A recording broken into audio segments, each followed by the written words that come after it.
فاطمة يعطيك العافية.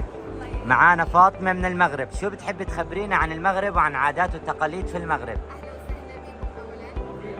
اليوم جينا مع جناح المغرب الإمارات عشان نقدم لكم التقاليد العريقة تبع المغرب اللي ورثناها على جدودنا، وهي الوصفة اللي بنسميها في المغرب أملو.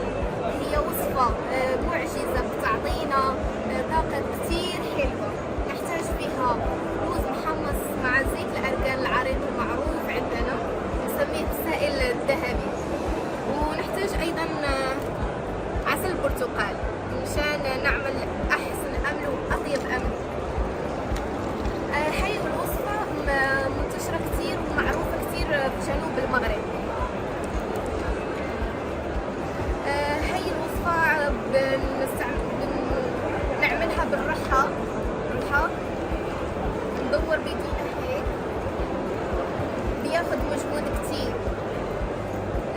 الزيت اللي نعمل بها هي الوصفة هي زيت الأركان. زيت الأركان هي شجرة عريقة كتير موجودة بس في المغرب، سبحان الله. عدة دول حاولت بزراعتها بس ما فشلت، لأنه الزيوت اللي بتخرج لنا كتير مفيدة، غنية بالفيتامين إي، أنتي أكسيدنتس، أنتي كوليسترول.